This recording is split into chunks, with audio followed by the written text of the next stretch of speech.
Bonsoir tout le monde, donc, bienvenue dans cette nouvelle vidéo hebdomadaire de fin de semaine. Ce soir de nouveau on va passer en revue les actions que l'on suit habituellement et puis des nouvelles voilà, que j'ai envie de partager. Donc il y aura un pêle-mêle on va dire, AB Science, Osimino, BioUV, CrossJect aussi, voilà, Genomic Vision que je parle pas assez. Après, bon, on aura nos classiques, hein, Terra Nexus, Euromedis, UV Germi, qui a pris moins 12% aujourd'hui quand même, VMX aussi, Verimatrix, Blockchain Group, voilà. Donc on va passer en revue toutes ces actions. Donc tout d'abord, toutes ces actions que je vous livre, alors, je vous donne mon ressenti, je vous donne les niveaux à surveiller, que je juge pertinent de surveiller, voilà. Donc tous ces avis ne reflètent évidemment que mon avis personnel, hein, voilà. Ne prenez pas tout ça pour argent comptant, vous devez toujours réaliser vos propres analyses et les confronter, voilà. Moi je vous donne des pistes, voilà, des hypothèses, des scénarios, à vous après d'en faire ce que vous voulez. Tout d'abord, n'oubliez pas de vous abonner à ma chaîne YouTube si ce n'est déjà fait et d'activer surtout la petite clochette, voilà, qui vous permettra de recevoir toutes les notifications. Donc, allez, on va commencer tout de suite. Donc, voici le graphe de AB Science. Donc, AB Science qui est une très belle valeur, hein. Donc là-dessus, il n'y a aucun doute. Donc, on va afficher tout de suite le graphe en hebdomadaire. Donc, on voit très bien que AB Science nous a fait un plus bas, on va dire une zone de plus bas sur les 4 euros en 2019, voilà, et depuis un an quasiment, voilà, la hausse s'est réenclenchée, donc du coup, on avait ce premier niveau qui était quand même un beau pivot à 10 euros et un seuil psychologique aussi. Donc là, on est en graphe hebdomadaire, donc on voit que le prix l'a travaillé une première fois, a fait une petite consolidation, une petite congestion, et bim, est passé. Donc il est passé cet été. Donc on va repasser en graphe journalier pour étudier ça. Donc, on a eu une extraction et là, on revient lentement, on va dire, sur cette zone de breakout qui est une zone de pullback. Voilà. Donc, maintenant, on voit très bien que la M200 est toujours en haussière et toujours en support. Et également aussi que, eh ben voilà, le MACD, il est passé négatif quand la consolidation s'est enclenchée. Et depuis, voilà, il faiblit, et surtout le croisement haussier va arriver à force, hein, ouais. Ça va arriver. Donc voilà, on a cette oblique baissière ici, chartistement, et on attend justement, que ça repasse par dessus. Alors on peut tracer une petite zone là, ici, voilà. Alors pour l'instant, voilà, c'est pas encore un pivot très clair.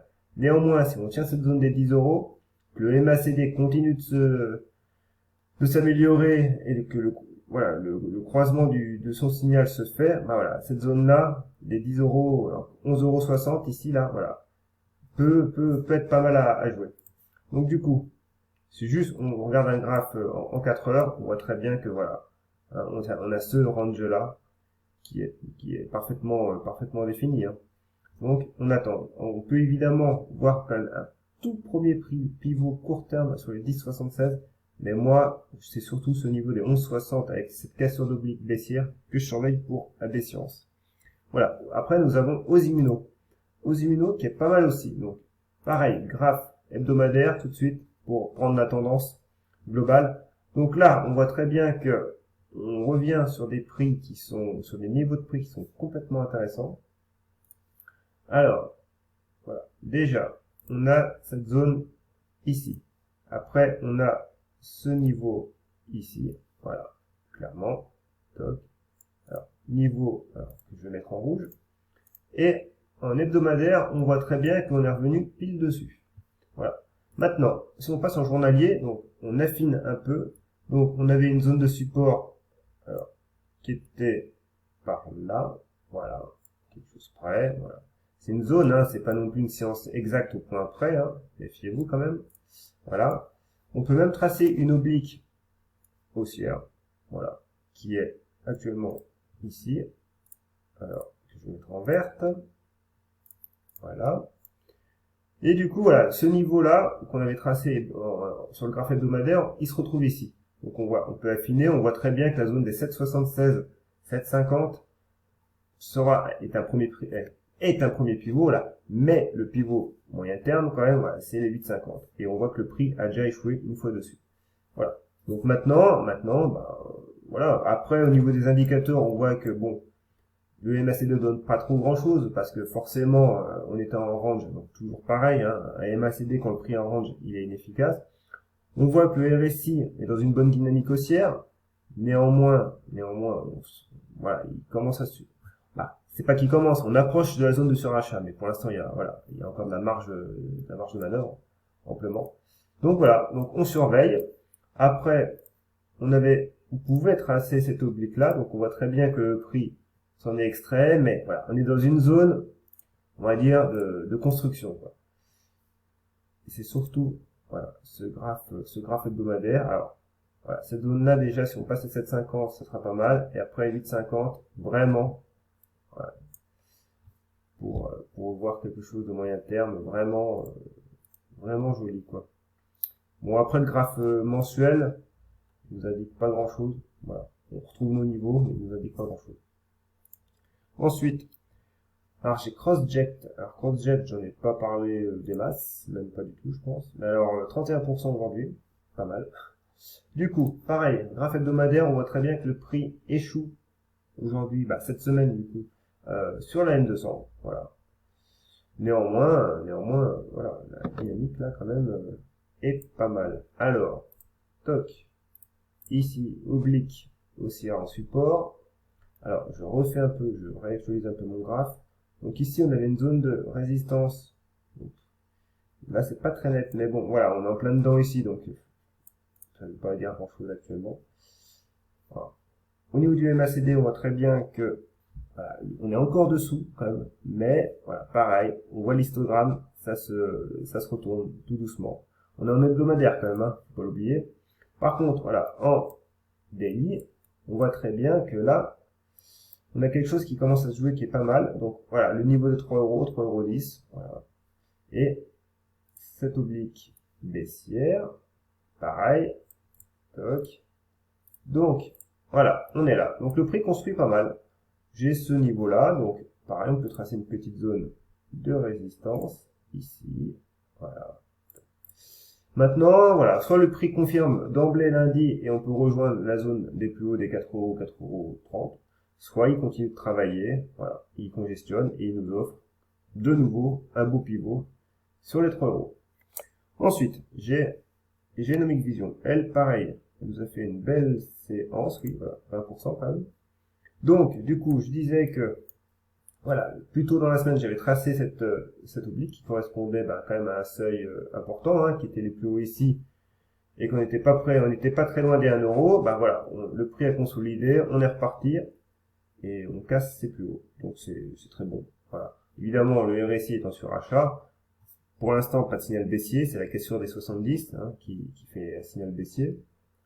Le MACD, lui, voilà, il n'y a pas grand chose à dire, hein. Il est haussier. Donc, on peut regarder un hebdomadaire si on veut. Voilà, un hebdomadaire, ça confirme.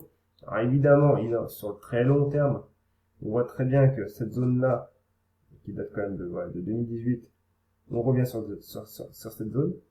Néanmoins, voilà, il y a aussi la M200 baissière hebdomadaire qui arrive. Bon, ça nous laisse encore un peu de marge de manœuvre, hein, 1,50 €. Mais voilà, faut l'avoir en tête, quoi. Ensuite, j'ai Valneva.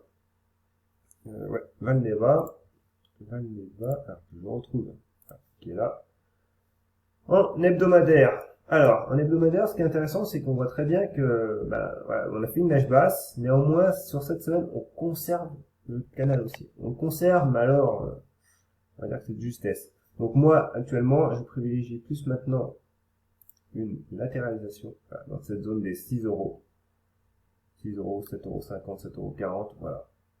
Et on voit très bien, hein, donc du coup, cette résistance oblique, je peux la supprimer. On est entre deux, quoi. On est sous la M20, on est au-dessus de la M50. Le MACD, voilà, est négatif. Et pour l'instant, on voit que l'histogramme ne donne pas grand-chose non plus. Et on est sous cette résistance baissière, parce qu'on peut évidemment aussi tracer des figures chartistes sur des indicateurs techniques, hein, ça n'empêche pas. Donc là, on voit très bien, voilà. Donc on attendra la cassure de cette résistance baissière pour éventuellement voilà, voir un premier signe de reprise. Voilà, donc ça correspondra à peu près à cette oblique-là hein, sur le graphe. Néanmoins, pareil, hein, toujours. Hein, bon, là, on a le pivot des 6-7 euros, mais ce sera la cassure des plus hauts qu'il faudra réaliser pour bien repartir à la hausse. Voilà, donc ensuite, j'ai Terra Nexus. Terra Nexus, donc pareil, elle nous a fait une belle semaine. Hein. On a cassé ce niveau-là des 9 euros. On est venu taper la résistance des 11 euros un peu vite, donc on a consolidé. Néanmoins, les 9,20 font bien support. Voilà. Et depuis, on alterne au milieu. Voilà. Donc, le prix, pour moi, construit correctement, c'est positif. On laisse le prix vivre simplement. Euromedis Group. Alors, elle, eh ben, elle, pareil. Bon, on s'est extrait de cette oblique baissière, on est venu taper cette zone-là des 17 euros qui correspond, voilà, aux 17 euros du printemps. Néanmoins, voilà, maintenant on construit, pareil, tout doucement, j'espère tranquillement, voilà. Pour l'instant, il n'y a pas péril dans la demeure, on laisse le prix vivre.